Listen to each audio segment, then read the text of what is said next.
ದೇಶಕ್ಕೆ ಶೈಕ್ಷಣಿಕವಾಗಿ ಹೆಚ್ಚು ಒತ್ತನ್ನು ಕೊಟ್ಟಿರ್ತಕ್ಕಂಥ ಒಬ್ಬ ಮಹಾನ್ ವ್ಯಕ್ತಿಯ ಹುಟ್ಟುಹಬ್ಬದ ಅಂಗವಾಗಿ ಶಿಕ್ಷಣ ದಿನಾಚರಣೆಯನ್ನ ಶಿಕ್ಷಣ ಸಚಿವನಾಗಿ ಮಾಡೋದಕ್ಕೆ ಬಹಳ ಹೆಮ್ಮೆ ಅನ್ನೋದನ್ನ ಈ ಸಂದರ್ಭದಲ್ಲಿ ನಾನು ಹೇಳಲಿಕ್ಕೆ ಇಷ್ಟಪಡ್ತೀನಿ. ಸಾಕಷ್ಟು ವಿಚಾರಗಳನ್ನ ನಾರಾಯಣರವ್ರು ಹೇಳಿದ್ರು, ನಜೀರ್ ಅಹಮದ್ ಅವರು ಕೂಡ ಸಾಕಷ್ಟು ವಿಚಾರ ಹೇಳಿದ್ರು, ರಿಜ್ವಾನ್ ಅವ್ರು ಹೇಳಿದ್ರು, ಬೇರೆ ಬೇರೆ ಮಕ್ಕಳು ಕೂಡ ಕೆಲವು ಮಾತುಗಳನ್ನು ಆಡಿದ್ದಾರೆ ಅಂತ ಹೇಳಿ ಏನು ಹೇಳಿದ್ದಾರೆ. ನಾನು ಹೆಚ್ಚು ಉದ್ದಕ್ಕೆ ಭಾಷಣ ಮಾಡ್ಕೊಂಡು ಹೋಗೋದಿಲ್ಲ. ನಾನೊಬ್ಬ ಶಿಕ್ಷಣ ಸಚಿವನಾಗಿ ನಾನು ರಿಜ್ವಾನ್ ಅವ್ರಿಗೆ ಹೇಳಲಿಕ್ಕೆ ಇಷ್ಟಪಡ್ತೀನಿ. ಯಾರ್ಯಾರು ಅಗರ್ವವನ್ನು ಕೊಟ್ಟಿದ್ದಾರೆ ಮೌಲಾನಾ ಅಬ್ದುಲ್ ಕಲಾಂ ಅವರಿಗೆ, ಯಾರ್ಯಾರು ಅಗರ್ವವನ್ನು ಕೊಟ್ಟಿದ್ದಾರೆ ಅವರೆಲ್ಲ ಒಂದು ಬೌಂಡ್ರಿ ಹಾಕ್ಕೊಂಡಿದ್ದಾರೆ. ಅವರು ಒಂದು ಜಾತಿ ಧರ್ಮ ಅಂತ ಹೇಳಿ ಇಡೀ ಭಾರತ ದೇಶದಲ್ಲಾಗಲಿ ಯಾವುದೇ ದೇಶ ಉದ್ಧಾರ ಆಗಬೇಕಂದ್ರೆ ಬೌಂಡ್ರಿ ಲೆಸ್ ಇರ್ತಕ್ಕಂಥ ಯಾವ್ದಾರು ಸಬ್ಜೆಕ್ಟ್ ಇದ್ರೆ ಅದು ಎಜುಕೇಷನ್ ಮಾತ್ರ. ಅದಕ್ಕೆ ಎತ್ತಿದ ಕೈಯನ್ನು ಇವತ್ತು ಮೌಲಾನಾ ಅವರು ಆಜಾದ್ ಅವರು ಇಟ್ಕೊಂಡಿದ್ದಾರೆ ಅಂತೇಳಿ ನಾನು ನಜೀರ್ ಅಹಮದ್ ಅವ್ರಿಗೆ ನೆನ್ಪು ಮಾಡ್ಲಿಕ್ಕೆ ಇಷ್ಟಪಡ್ತೀನಿ. ನಮ್ಮ ತಂದೆಯವರು KCP ಮಾಡಿದ್ರು. ದಾವಣಗೆರೆಯಲ್ಲಿ ನೀವು ದ್ವಾರ ಬಾಗಲಿಗೆ ಮೌಲಾನಾ ದ್ವಾರ ಬಾಗಲು ಅಂತ ಹೇಳಿ ನಮ್ಮ ತಂದೆಯವರೇ ಪರ್ಸನಲ್ ಆಗಿ ಇಲ್ಲ ಅವ್ರ ಹೆಸರು ಬೇಕೇ ಬೇಕು ಅಂತ ಹೇಳಿ ಒಂದು 10 ಲಕ್ಷ ಜನರನ್ನು ಸೇರಿಸಿ ಒಂದು ಕಾರ್ಯಕ್ರಮ ಮಾಡಬೇಕಾದ್ರೆ ಎಲ್ಲರೂ ಅವ್ರ ಆಶೀರ್ವಾದ ತಗೊಂಡು ಈ ಕಾರ್ಯಕ್ರಮಕ್ಕೆ ಬರಬೇಕು ಅಂತೇಳಿ ಸನ್ಮಾನ್ಯ ಬಂಗಾರಪ್ಪಾಜಿಯವರು ಹೇಳಿರ್ತಕ್ಕಂಥದ್ದನ್ನು ನಾನು ನೆನ್ಪು ಮಾಡಲಿಕ್ಕೆ ಎಲ್ಲ ಪೋಸ್ಟಲ್ಲೂ ಕೂಡ ಅವರ ಫೋಟೋನ ನಮ್ಮ ತಂದೆಯವರು ಹೆಚ್ಚು ಒತ್ತನ್ನು ಯಾವತ್ತೂ ಕೂಡ ಶಿಕ್ಷಣಕ್ಕೆ ಕೊಡ್ತಾ ಇದ್ರು. ನಾನು ಶಿಕ್ಷಣ ಸಚಿವನಾಗಿ ಬಂದ ತಕ್ಷಣ, ಯಾಕೆಂದರೆ ಪ್ರಣಾಳಿಕೆ ಉಪಾಧ್ಯಕ್ಷನಾಗಿದ್ದೆ 2023ರಲ್ಲಿ ಏನು ಗ್ಯಾರಂಟಿ ನಿಮ್ಮ ಮನೆಗೆ ಬಂದು ಗ್ಯಾರಂಟಿಯನ್ನು ಕೊಟ್ವಿ, ಗೃಹಲಕ್ಷ್ಮಿ ಗೃಹ ಜ್ಯೋತಿ ಇದಕ್ಕೆಲ್ಲದಕ್ಕೂ ಕೂಡ ಅಧ್ಯಕ್ಷರಾಗಿ ಡಾಕ್ಟರ್ ಪರಮೇಶ್ವರ್ ಅವರು ಇರ್ತಾರೆ. ಅದೇ ಇದಕ್ಕೆ ನಾನು ಉಪಾಧ್ಯಕ್ಷನಾಗಿ ಸನ್ಮಾನ್ಯ ಸಿದ್ದರಾಮಯ್ಯ ಸಾಹೇಬರು, DK ಶಿವಕುಮಾರ್ ಸಾಹೇಬರು ಮತ್ತು ನಮ್ಮ ಕಾಂಗ್ರೆಸ್ ಪಕ್ಷದವರು ನನಗೆ ಪ್ರಣಾಳಿಕೆ ಉಪಾಧ್ಯಕ್ಷರಾಗಿ ಮಾಡಿರ್ತಾರೆ. ಅದರೊಳಗೆ ಒಂದು ಸೆಂಟೆನ್ಸ್ ಹಾಕಿದ್ದೆ ಜಮೀರ್ ಬಾಯ್, ನಾವು ನಮ್ಮ ಸರ್ಕಾರ ಬಂದಮೇಲೆ ನನಗೆ ಗೊತ್ತಿರಲಿಲ್ಲ ನಾನೇ ಆ ಕೆಲಸ ಮಾಡ್ತೀನಿ ಅಂತ ಹೇಳಿ. ನಮ್ಮ ಸರ್ಕಾರ ಬಂದ ತಕ್ಷಣ ಪ್ರಣಾಳಿಕೆಯಲ್ಲಿ ಬರೆದಿದ್ವಿ ಏನಂದರೆ ಪಠ್ಯಪುಸ್ತಕ ಪರಿಷ್ಕರಣೆ ಆಗುತ್ತೆ ಅಂತ ಹೇಳಿ. ಯಾಕೆಂದರೆ ಮಕ್ಕಳು ಯಾವುದೇ ಜಾತಿ ಧರ್ಮಕ್ಕೆ ಸೇರಿರ್ತಕ್ಕಂಥವ್ರಲ್ಲ. ನಾನು ಎಷ್ಟೋ ಒಂದು ಕಡೆಗೆ ಹೇಳಿದ್ದೀನಿ, ಯಾರು ಸ್ವಾಮೀಜಿಗಳಿರ್ತಾರೆ ಎಲ್ಲ ಧರ್ಮದ ಒಂದು ವ್ಯವಸ್ಥೆಯಲ್ಲಿ ಇರ್ತಾರೆ, ಅವ್ರ ಎದುರುಗಡೆನೆ ಹೇಳಿದ್ದೀನಿ ನಾನು. ಈ ದೇಶ ಏನಾದ್ರು ಇವತ್ತು ಉದ್ಧಾರ ಆಗ್ಬೇಕಂದ್ರೆ ಇವತ್ತಿನ ಜಾತಿ ಧರ್ಮ ಒಂದು ವ್ಯವಸ್ಥೆಯಲ್ಲಿ ಈ ದೇಶ ಏನಾದ್ರು ಉದ್ಧಾರ ಆಗ್ಬೇಕಂದ್ರೆ ಯಾವಾಗ ನಮ್ಮ ದೇವಸ್ಥಾನದಲ್ಲಿ ಎಷ್ಟು ಗಂಟೆಗೆ ಗಂಟೆ ಹೊಡೆಯುತ್ತೆ, ಇಲ್ಲ ನಿಮ್ಮ ಮಸೀದಿಯಲ್ಲಿ ಎಷ್ಟು ಗಂಟೆ ಹೊಡೆಯುತ್ತಲ್ಲ, ನಮ್ಮ ಸರ್ಕಾರಿ ಶಾಲೆಯಲ್ಲಿ ಕರೆಕ್ಟಾಗಿ 9:30 ಗಂಟೆ ಹೊಡೆದಾಗ ಮಾತ್ರ ಈ ದೇಶ ಉದ್ಧಾರ ಆಗುತ್ತೆ ಅಂತೇಳಿ ನಾನು ಹೇಳ್ತಾ ಇದ್ದೆ. ಅದು ಇವತ್ತು ಸತ್ಯನೇ. ಅದು ನಾನು ಬಂದ ತಕ್ಷಣ ಫಸ್ಟ್ ಸೈನ್ ಮಾಡಿದ್ದೆ ಅಂದರೆ ಭಾಳ ಹೆಮ್ಮೆಯಿಂದ ಹೇಳಲಿಕ್ಕೆ ಇಷ್ಟಪಡ್ತೀನಿ, ಪಠ್ಯ ಪುಸ್ತಕದ ಪರಿಷ್ಕರಣೆ. ಯಾಕೆಂದರೆ ಬುಕ್ಕಲ್ಲಿ ಬರೆದು ಬಿಟ್ಟಿದ್ರು ಹಿಂದಿನ ಸರ್ಕಾರದವರು. ಅನಿವಾರ್ಯವಾಗಿ ನಾನು ಹೇಳ್ಬೇಕಾಗತ್ತೆ, ಅದಕ್ಕೆಲ್ಲ ಹಿಂದೆ ಮುಂದೆ ನೋಡಬಾರ್ದು. ಯಾಕೆಂದರೆ ದೇವರು ನಮಗೆ ಪ್ರಸಾದ ಕೊಟ್ಟಿದ್ದಾನಂತೂ ನನಗಂತೂ ಗೊತ್ತಿಲ್ಲ, ನಿಮಗೇನಾದ್ರು ಉದಾಹರಣೆ ಇದ್ರೆ ನೀವು ಹೇಳ್ಕೊಳ್ಳಿ. ಆದರೆ ನನಗೆ ದೇವರು ಪ್ರಸಾದ ಕೊಟ್ಟಿದ್ದಾರೆ ಎಲ್ಲಿ ಅಂತ ಹೇಳಿದರೆ ಮಕ್ಕಳಿಗೆ ಶಿಕ್ಷಣವನ್ನು ಕೊಟ್ಟಾಗ ಮಾತ್ರ ಈ ಪ್ರಸಾದವನ್ನು ಸ್ವೀಕರಿಸ್ತಕ್ಕಂಥ ಅಧಿಕಾರ ಬರ್ತದೆ. ಅದು ನನಗೆ ಭಾಳ ಹೆಮ್ಮೆ ಇದೆ. ಇವತ್ತು ಸಿಕ್ಕಿದೆ, ಪಠ್ಯಪುಸ್ತಕ ಪರಿಷ್ಕರಣೆ ಮಾಡಿದೆ. ಯಾಕೆಂದರೆ ಪಠ್ಯಪುಸ್ತಕದಲ್ಲಿ ಯಾವುದೋ ಒಂದು ಜಾತಿ ಧರ್ಮದ ಬಗ್ಗೆ ಅಲ್ಲ. ಇವತ್ತು ನೋಡಿ 14ನೇ ತಾರೀಕು ನೆಹರು ಅವರ ಹುಟ್ಟಿದ ದಿನಾಚರಣೆಯ ಅಂಗವಾಗಿ ಯಾರ ಪರವಾಗಿ? ನಮ್ಮ ಮಕ್ಕಳ ಪರವಾಗಿ. ಇವತ್ತು ಅಬ್ದುಲ್ ಕಲಾಂ ಅವರ ಹುಟ್ಟಿದ ಹಬ್ಬದ ಅಂಗವಾಗಿ ಇವತ್ತು ನಾವು ಆಚರಣೆ ಮಾಡ್ತೀವಿ ಅಂತ ಹೇಳಿದ್ರೆ ಮತ್ತೆ ನಮ್ಮ ಮಕ್ಕಳ ಪರವಾಗಿ, ಅಂದರೆ ಶಿಕ್ಷಣವನ್ನು ಕೊಟ್ಟಾಗ ಮಾತ್ರ ಮುಂದೆ ಬರುತ್ತೆ. ನಾನು ಒಬ್ಬ ಶಿಕ್ಷಣ ಸಚಿವನಾದ ತಕ್ಷಣ ಜಮೀರ್ ಅಹಮದ್ ಬಾಯ್ ಫಸ್ಟ್ ನಾನು ಸಿಗ್ನೇಚರ್ ಏನು ಮಾಡಿದ್ದು ಅಂದರೆ ಪಠ್ಯಪುಸ್ತಕನ ಪರಿಷ್ಕರಣೆ ಮಾಡ್ತೀನಿ. ಯಾಕೆಂದರೆ ಪಠ್ಯಪುಸ್ತಕದೊಳಗೆ ಯಾವತ್ತೂ ಕೂಡ ಶಿಕ್ಷಣ ಇರಬೇಕೆ ಹೊರತು ಶಿಕ್ಷಣವಾಗಿ ವಿರುದ್ಧವಾಗಿರ್ತಕ್ಕಂಥದ್ದನ್ನು ನಮ್ಮ ಮಕ್ಕಳಿಗೆ ಯಾವುದೇ ಥರದ ಒಂದು ಇರಬಾರ್ದು ಅಂತ ಹೇಳಿ ನಾನು ಹಿಂದೆ ಮುಂದೆ ನೋಡೋಕ್ಕಾಗಲ್ಲ. ಟೀಕಾ ಟಿಪ್ಪಣಿನೂ ಕೂಡ ನೀವು ವಿಧಾನಸಭೆಯಲ್ಲೆಲ್ಲ ನೋಡಿದ್ರಿ, ಅದಕ್ಕೆಲ್ಲ ನಾನು ತಲೆ ಕೆಡಿಸ್ಕೊಳ್ಳೋದಕ್ಕೆ ಹೋಗೋದಿಲ್ಲ. ಯಾವುದೋ ಒಂದು ಪಕ್ಷದ ಪರವಾಗಿ ಇಲ್ಲ ಒಂದು ವಿರೋಧವಾಗಿ ಇರಬಾರ್ದು, ಅದು ಮಕ್ಕಳ ಪರವಾಗಿರಬೇಕು. ಅದೇ ನಮ್ಮ ರಾಷ್ಟ್ರೀಯ ಶಿಕ್ಷಣ ದಿನ ಅಂಗವಾಗಿ ಏನು ಮೌಲಾನಾ ಅವರು ಏನು ಕನಸನ್ನು ಕಂಡಿದ್ರು, ಈ ಏನಾದ್ರು ನಾವು ಆಚರಣೆ ಮಾಡ್ತಾ ಇದ್ದೀವಿ ಅಂತ ಹೇಳಿದರೆ ನಮ್ಮ ಕೆಲಸವನ್ನು ಅದ್ಭುತವಾಗಿ ಮಾಡಿದಾಗ ಮಾತ್ರ ಅವರಿಗೆ ಅದು ಗೌರವ ಸಲ್ತದೆ ಅಂತ ಹೇಳಿದರೆ ತಪ್ಪಾಗಲಾರದು. ಇವತ್ತು ನನಗೆ ಭಾಳ ಹೆಮ್ಮೆ ಇದೆ. ಭಾಳ ಒಂದು ದೊಡ್ಡ ಇಲಾಖೆ, ಇಡೀ ರಾಜ್ಯದಲ್ಲಿ ಸುಮಾರು 46,000 ಶಾಲೆಗಳಿದ್ದಾವೆ. ಅನುದಾನಿತ ಶಾಲೆ ಸೇರಿದ್ರೂ 57,000 ಶಾಲೆ. ಮಕ್ಕಳ ಸಂಖ್ಯೆ 57 ಲಕ್ಷ ಇದ್ದಾರೆ ಅನುದಾನಿತ ಶಾಲೆ ಮತ್ತು ಸರ್ಕಾರಿ ಶಾಲೆ. ಅನುದಾನ ರಹಿತನೂ ಸೇರಿದೆ 1,14,00,000 ಇವತ್ತು ಮಕ್ಕಳು ಇವತ್ತು ನನ್ನ ಇಲಾಖೆಯಲ್ಲಿ ಸೇವೆ ಮಾಡ್ತಕ್ಕಂಥ ಭಾಗ್ಯವನ್ನು ಮಾನ್ಯ ಸಿದ್ದರಾಮಯ್ಯ ಅವರು ನನಗೆ ಶಿಕ್ಷಣ ಸಚಿವನಾಗಿ ಮಾಡಿದ್ದಾರೆ. ಭಾಳ ಹೆಚ್ಚು ಬಜೆಟ್ ಯಾವುದು ಅಂತ ಹೇಳಿದ್ರೆ ಶಿಕ್ಷಣನೇ. ಸುಮಾರು 45,000 ಕೋಟಿ ನಾವು ಇವತ್ತು ಖರ್ಚು ಮಾಡ್ತಾ ಇದ್ದೀವಿ. ಇವತ್ತು ನನಗೆ ಭಾಳ ಹೆಮ್ಮೆ ಇದೆ. ಜಾತ್ಯತೀತವಾಗಿ ಪಕ್ಷಾತೀತವಾಗಿ ನಮ್ಮ ಮೇಲೆ ವಿಶ್ವಾಸವನ್ನು ಇಟ್ಟು ಇವತ್ತು ಅಜೀಂ ಪ್ರೇಮ್ಜಿ ಫೌಂಡೇಶನ್ ಅವರು ನಮ್ಮ ಮಕ್ಕಳ ಪೌಷ್ಟಿಕತೆಗೆ ಅಜೀಂ ಪ್ರೇಮ್ಜಿ ಅವರಿಗೆ ನಾವು ಒಂದು ಚಪ್ಪಾಳೆಯನ್ನು ಕೊಡಬೇಕಾಗತ್ತೆ. ಯಾಕೆಂದರೆ ಮಧ್ಯಾಹ್ನದ ಊಟಕ್ಕೆ ಬರೀ ಒಬ್ರಿಗಲ್ಲ 6 ದಿವಸನೂ ಕೂಡ ಸರ್ಕಾರದ ಜೊತೆಗೆ ಕೈ ಜೋಡಿಸಿ ಇವತ್ತು ನಮ್ಮ ಮನೇಲಿ ಮೊಟ್ಟೆ ಸಿಗಲಿಲ್ಲ ಅಂದ್ರೂ ನಮ್ಮ ಶಾಲೆಯ ತಟ್ಟೆಯ ಮಕ್ಕಳಲ್ಲಿ ಮೊಟ್ಟೆ ಇವತ್ತು ಸಿಗ್ತದೆ. ಪೌಷ್ಟಿಕತೆಯನ್ನು ಇವತ್ತು ಇಡೀ ರಾಜ್ಯದಲ್ಲಿ 57 ಲಕ್ಷ ಮಕ್ಕಳಿಗೆ ನಾವು ಕೊಡ್ತಕ್ಕಂಥ ಒಂದು ಹೆಮ್ಮೆ ಇದೆ ಅಂತ ಹೇಳಿದರೆ ನಾನು ತಪ್ಪಾಗಲಾರ್ದು. ಇವತ್ತು ನಮಗೆ ಅದು ಹೆಮ್ಮೆ ಇದೆ. ಅಜೀಂ ಪ್ರೇಮ್ಜಿ ಅವರು ನಮಗೆ ಕೊಡ್ತಾ ಇದ್ದಾರೆ. ಆ ರೀತಿಯಲ್ಲಿ ಅಜೀಂ ಪ್ರೇಮ್ಜಿ ಅವರು ಬೇಕಾದಷ್ಟು ಕಾರ್ಯಕ್ರಮಗಳನ್ನು ಇವತ್ತು ನಮ್ಮ ಶಿಕ್ಷಣ ಇಲಾಖೆಗೆ ಟೀಚರ್ಸ್ ಟ್ರೈನಿಂಗ್ ಇರಲಿ ಬೇಕಾದಷ್ಟು ಕಾರ್ಯಕ್ರಮಗಳನ್ನು ನಾರಾಯಣ ಅವರು ಕೂಡ ಐ ಥಿಂಕ್ ನನಗನ್ಸುತ್ತೆ ಅವರು ಅಜೀಂ ಪ್ರೇಮ್ಜಿ ಫೌಂಡೇಶನಲ್ಲೂ ಕೂಡ ಇದ್ದಿರ್ತಕ್ಕಂಥ ಒಬ್ಬ ವ್ಯಕ್ತಿ ಅಂತ ಹೇಳಿದ್ರೆ ತಪ್ಪಾಗಲಾರ್ದು. ಅಂದರೆ ಭಾಳ ಒಂದು ಅದ್ಭುತವಾಗಿ ಇವತ್ತು ನಾರಾಯಣ ಅವರು ಹೇಳಿದರು KPS ಶಾಲೆಯಲ್ಲಿ ಭಾಳ ಅದ್ಭುತವಾಗಿ. ಯಾಕೆಂದರೆ ಇವತ್ತುವರೆಗೂ 8 ವರ್ಷದೊಳಗೆ ಇದ್ದಿದ್ದು ಬರೀ 308 ಶಾಲೆ ಇಡೀ ನಮ್ಮ ರಾಜ್ಯದಲ್ಲಿ. ಕರ್ನಾಟಕ ಪಬ್ಲಿಕ್ ಶಾಲೆ ಅಂತ ಇದ್ದಿದ್ದು ಬರೀ 308. ಇವತ್ತು ಒಂದೇ ಸತಿ ನಾವು ಇವತ್ತು 900 ಶಾಲೆಯನ್ನು KPS ಶಾಲೆಯಾಗಿ ಮಾಡಿ ಇವತ್ತು ಮಕ್ಕಳ ವಿದ್ಯಾಭ್ಯಾಸಕ್ಕೆ ಕೊಡ್ತಕ್ಕಂಥದ್ದನ್ನು ನಾವು ಮಾಡ್ತಾ ಇದ್ದೀವಿ. 500 ಶಾಲೆ ನಾವು ಬಜೆಟಲ್ಲಿ ಅನೌನ್ಸ್ ಮಾಡಿದ್ವಿ. ಅಂದರೆ ಅದು ಹೆಂಗಿದೆ ಅಂತ ಹೇಳಿದ್ರೆ 14 ವರ್ಷ ಒಂದು ಮಗನ ಒಂದು ಶಾಲೆಗೆ ಸೇರಿಸ್ಬಿಟ್ರೆ LKG ಇಂದ 12ನೇ ಕ್ಲಾಸ್ವರೆಗೂ ನಮಗೆ ತಲೆನೋವೇ ಇರೋದಿಲ್ಲ.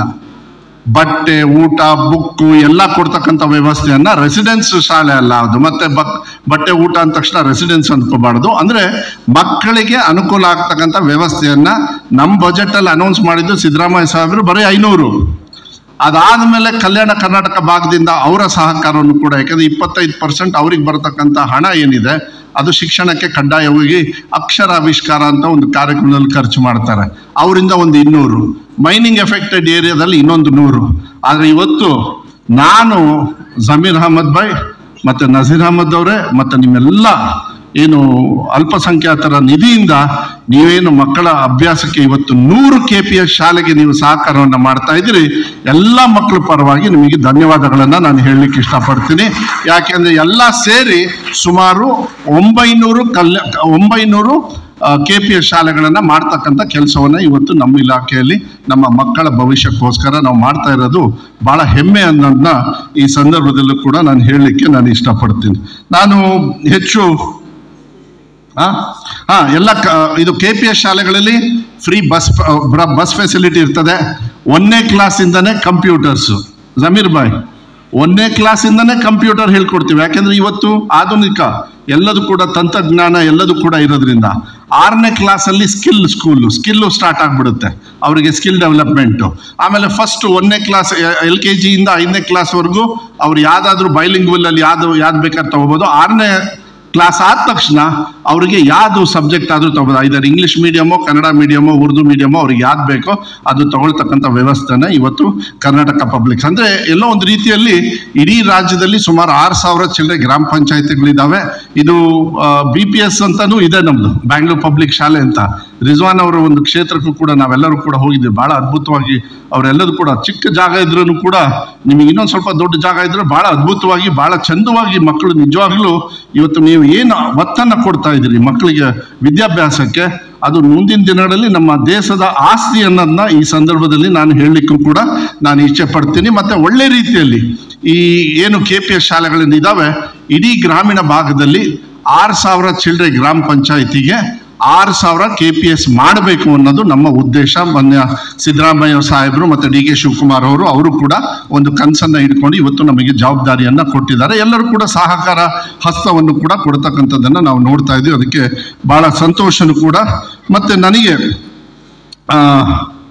ನಜೀರ್ ಅಹಮದ್ ಅವರು ಹೇಳಿದರು ಮೊನ್ನೆ ಫೋನ್ ಮಾಡಿ, ಇಲ್ಲ ಶಿಕ್ಷಣ ದಿನಾಚರಣೆಯನ್ನು ನಮ್ಮ ಇದರೊಳಗೆ ಹೈಯರ್ ಎಜುಕೇಷನ್ ಅವ್ರು ಮಾಡಿದರು, ಇಲ್ಲ ಮಧುವರೆ ಅಂಥೇಳಿ ಒಂದು ಆರ್ಡರ್ ಕಳಿಸಿದ್ರು ಜಮೀರ್ ಭಾಯ್ ನಿನ್ನೆ. ವಿತಿನ್ 20 minutes ಗೌರ್ಮೆಂಟ್ ಆರ್ಡ್ರನ್ನ ನನ್ನ ಕಡೆಯಿಂದ ನಾನು ತರಿಸಿ ಅವ್ರಿಗೆ ವಾಪಸ್ ಕಳಿಸ್ಕೊಟ್ಟೆ. ಯಾಕೆಂದರೆ ನಿಜವಾಗ್ಲೂ ಇವತ್ತು ಏನಾದ್ರು ರಾಷ್ಟ್ರೀಯ ಒಂದು ಶಿಕ್ಷಣ ದಿನಾಚರಣೆಗೆ ಗೌರವವನ್ನು ಬರಬೇಕಂದ್ರೆ ಅದು ಅಬ್ದುಲ್ ಕಲಾಂ ಆಜಾದ್ ಅವರ ಹೆಸರಲ್ಲಿ ಮಾಡಿದಾಗ ಮಾತ್ರ ಅದು ಬರ್ತದೆ. ಯಾಕಂದ್ರೆ ಇಡೀ ದೇಶದಲ್ಲಿ ಮೊಟ್ಟ ಮೊದಲ ಮಂತ್ರಿಗಳು ಇಡೀ ಭಾರತ ದೇಶದಲ್ಲಿ ಒಂದು ಕನಸನ್ನ ಇಟ್ಕೊಂಡು ಬಂದಿದ್ದಾರೆ. ಅದು ಮಹಾತ್ಮ ಗಾಂಧಿಯವರು, ಅದು ನೆಹರು ಅವರು ಒಬ್ಬ ಆಯ್ಕೆ ಮಾಡಿರ್ತಕ್ಕಂಥ ಒಬ್ಬ ವ್ಯಕ್ತಿ ಅಂತ ಹೇಳಿದ್ರೆ ಅದಕ್ಕೆ ನಾವು ಗೌರವ ಕೊಡ್ಬೇಕಂದ್ರೆ ಇವತ್ತು ನಾವು ಅವರಿಗೆ ಗೌರವನ್ನ ಒಳ್ಳೆ ರೀತಿಯಲ್ಲಿ ಸರ್ಕಾರದ ಮಟ್ಟದಲ್ಲೂ ಕೂಡ ಆಚರಣೆ ಮಾಡಿದಾಗ ಮಾತ್ರ ಅದು ಸಾಧ್ಯ ಆಗುತ್ತೆ ಅಂತಕ್ಕಂಥದ್ದನ್ನ ಹೇಳ್ತಾ ನಾ ಹೆಚ್ಚು ಮಾತಾಡೋದಕ್ಕೆ ಹೋಗೋದಿಲ್ಲ. ಫುಡ್ ರೈಟ್ ಟ್ಯಾಕ್ಸ್ ಯಾರು ತಂದ್ರು? ಕಾಂಗ್ರೆಸ್ ಪಕ್ಷದವರೇ. ನಮ್ಮ ಸರ್ಕಾರ, ಕೇಂದ್ರ ಸರ್ಕಾರದಲ್ಲಿದ್ದಾಗ food right tax, education RTI ಅಂತ ಹೇಳಿ ಏನು ತಗೊಂಡು ಬಂದಿದ್ದು ಅದು ಕೂಡ ನಾವೇ. ಇವತ್ತು ಯಾರೇ ಏನೇ ಮಾಡಿದ್ರು ಒಂದು ವಿಶ್ವಾಸವನ್ನು ಹೇಳಲಿಕ್ಕೆ ಇಷ್ಟಪಡ್ತೀವಿ, ನಮ್ಮ ಮಕ್ಕಳಿಗೆ ಯಾವುದೇ ಥರದ ಬೇರೆ ರೀತಿಯಲ್ಲಿ ದಾರಿ ತಪ್ಪಿಸ್ತಕ್ಕಂಥ ವ್ಯವಸ್ಥೆಯನ್ನು ಹೊರತುಪಡಿಸಿ ಒಳ್ಳೆ ರೀತಿಯಲ್ಲಿ ಶಿಕ್ಷಣವನ್ನು ಕೊಡ್ತಕ್ಕಂಥದ್ದನ್ನು ಮಾನ್ಯ ಸಿದ್ದರಾಮಯ್ಯ ಅವರು ಭಾಳ ಒಂದು ಕನಸನ್ನು ಏನು ಇಟ್ಕೊಂಡಿದ್ದಾರೆ, ನಮ್ಮೇಲೆ ಆ ಜವಾಬ್ದಾರಿಯನ್ನು ಇಟ್ಟಿದ್ದಾರೆ. ಇವತ್ತು ಎಲ್ಲರ ಸಹಕಾರವನ್ನು ಬೇಡಿ ಒಳ್ಳೆ ರೀತಿಯಲ್ಲಿ ಅದನ್ನು ಶಿಕ್ಷಣವನ್ನು ಕೊಡ್ತಕ್ಕಂಥ ವ್ಯವಸ್ಥೆಯನ್ನು ನಾನು ಯಾವತ್ತೂ ಕೂಡ ನಮ್ಮ ಸರ್ಕಾರದಿಂದ ಮಾಡ್ತೀವಿ. ಒಳ್ಳೆ ರೀತಿಯಲ್ಲಿ ಆ ಕೆಲಸವನ್ನು ಕೂಡ ನಾವು ಮಾಡ್ತೀವಿ ಅಂತಕ್ಕಂಥದ್ದನ್ನು ಈ ಸಂದರ್ಭದಲ್ಲಿ ಹೇಳ್ತಾ, ಈ ಕಾರ್ಯಕ್ರಮದಲ್ಲಿ ಭಾಳ ಸಂತೋಷದಿಂದ ನನಗೂ ಕೂಡ ಪಾಲ್ಗೊಳ್ಳಿಕ್ಕೆ ತಾವೆಲ್ಲರೂ ಕೂಡ ಅವಕಾಶವನ್ನು ಮಾಡಿಕೊಟ್ಟಿದ್ದೀರಿ ಮತ್ತು ಕೆಲವು ಮಾತುಗಳನ್ನು ಆಡಲಿಕ್ಕೆ ಹಂಚ್ಕೊಳ್ಳಿಕ್ಕೆ ಸಹಾಯನೂ ಕೂಡ ಮಾಡಿದ್ದೀರಿ. ಜಮೀರ್ ಭಾಯ್ 100ಕ್ಕೆ ನಿಲ್ಲಿಸಬೇಡಿ. ಇನ್ನು ನಿಮ್ಮದು 3000 ಉರ್ದು ಶಾಲೆಗಳಿದಾವೆ, 4000 ಇದ್ದಾವೆ. ಅದನ್ನೆಲ್ಲದೂ ಕೂಡ ಮಾಡ್ತಕ್ಕಂಥ, ಯಾಕೆಂದರೆ ಫ್ಯೂಚರು ಏನಿದ್ರೇನು ಇದು ಏನು KPS ಶಾಲೆ ಇದ್ದಾಗ ಮಾತ್ರ ಸ್ವಲ್ಪ ಉದಾರತೆಯಿಂದ ನೀವು ಸ್ವಲ್ಪ ಮುಂದೆ ಬನ್ನಿ. ಉದಾರ ಅಂದರೆ ಸ್ವಲ್ಪ ನಮ್ಮಿದ್ರೊಳಗೆ ನೀವೇ ಇರೋದು ಈಗ ಸದ್ಯಕ್ಕೆ ಜಾಸ್ತಿ ಚಾಲ್ತಿಯಲ್ಲಿ.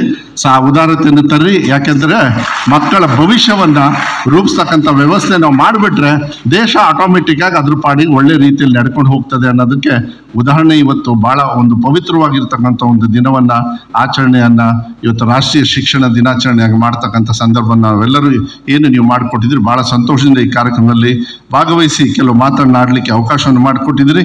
ಶಿಕ್ಷಣಕ್ಕೆ ಹೆಚ್ಚು ಒತ್ತನ್ನು ಕೊಡ್ತಕ್ಕಂಥದ್ದು ಪ್ರಾಮಾಣಿಕವಾಗಿ ಮುಂದಿನ ದಿನಗಳಲ್ಲಿ ನಾವು ಯಾವತ್ತೂ ಕೂಡ ನಾವು ಮಾಡಿಕೊಡ್ತೀವಿ ಅಂತಕ್ಕಂಥದ್ದನ್ನು ಹೇಳ್ತಾ, ಇಲ್ಲಿ ಬಂದಿರತಕ್ಕಂಥ ಎಲ್ಲ ಸ್ನೇಹಿತರಿಗೂ ಮೇಲೆ ಮಕ್ಕಳು ಕೂಡ ಸಾಕಷ್ಟು ಜನರು ಬಂದಿದ್ದಾರೆ. रियासत कर्नाटक में कांग्रेस हुकूमत का एक और बड़ा कदम, मुल्क की अजीम शख्सियत मुजाहिद आज़ादी मौलाना अबुल कलाम आज़ाद के जन्मदिन को नेशनल एजुकेशन डे के तौर पर मनाने का बाकायदा आगाज। जी हां, मौलाना अबुल कलाम आज़ाद के जन्मदिन को 11 नवंबर को नेशनल एजुकेशन डे के तौर पर मनाने का बाकायदा आगाज हुआ है। बेंगलुरु में महकमे अक़लियती बहबूद के तहत आज देवराज अरस भवन में एक अज़ीमुश्शान तकरीब मुनक़द हुई। आला पैमाने पर, बड़े पैमाने पर कौमी यौम तालीम नेशनल एजुकेशन डे मनाया गया और हिंदुस्तान के पहले वज़ीर तालीम मौलाना अबुल कलाम आज़ाद को खिराज अक़ीदत पेश किया गया। वज़ीर अक़लियती बहबूद, वक्फ़ और हाउसिंग BZ ज़मीर अहमद खान ने नेशनल एजुकेशन डे प्रोग्राम का इफ्तिताह किया। मिनिस्टर BZ ज़मीर अहमद खान ने वज़ीर आला सिद्धरामैया का शुक्रिया अदा किया और कहा कि वज़ीर आला सिद्धरामैया ने प्राइमरी और हायर एजुकेशन के मिनिस्टरों को हिदायत दी कि 11 नवंबर को नेशनल एजुकेशन डे के तौर पर मनाया जाए। लिहाजा एजुकेशन डिपार्टमेंट की जानिब से तमाम स्कूलों कॉलेजों को सर्कुलर जारी करते हुए आज 11 नवंबर मौलाना अबुल कलाम आज़ाद के यौम पैदाइश को नेशनल एजुकेशन डे के तौर पर मनाने का बाकायदा आगाज हुआ है। मिनिस्टर ज़मीर अहमद खान ने कहा कि आंजानी वज़ीर आज़म मनमोहन सिंह ने साल 2008 में ऐलान किया था कि मौलाना अबुल कलाम आज़ाद के यौम पैदाइश 11 नवंबर को नेशनल एजुकेशन डे के तौर पर मनाया जाए, लेकिन इस हुक्म पर अब तक अमल नहीं किया गया। ताहम अब रियासत की कांग्रेस हुकूमत ने 11 नवंबर को नेशनल एजुकेशन डे के तौर पर मनाने का बाकायदा आगाज किया है। शिवाजी नगर के MLA रिजवान अरशद की सदारत में हुए इस यादगार जलसे में वज़ीर तालीम मधु बंगारप्पा, वज़ीर आला के सियासी सेक्रेटरी और MLC नसीर अहमद व दीगर अहम शख्सियात मौजूद रहीं। अजीम प्रेमजी यूनिवर्सिटी के प्रोफेसर ए नारायण ने अपने कलीदी खिताब में कहा कि मुल्क की आज़ादी के बाद मौलाना अबुल कलाम आज़ाद ने एजुकेशन की मजबूत बुनियाद रखी। जब वतन आज़ाद हुआ तो खवानदगी की शरह लिटरेसी रेट सिर्फ 10 से 15% था। मौलाना आज़ाद 10 साल तक वजीर तालीम रहे तो आपने मुल्क की तालीमी शरह को 28% तक बढ़ाया। IIT, UGC और कई नेशनल एकेडमियों की बुनियाद रखी। प्रोफेसर ए नारायण ने कहा कि आज मुल्क में जो तालीमी तरक्की नज़र आ रही है वो मौलाना अबुल कलाम आज़ाद की काविशों मेहनतों का नतीजा है।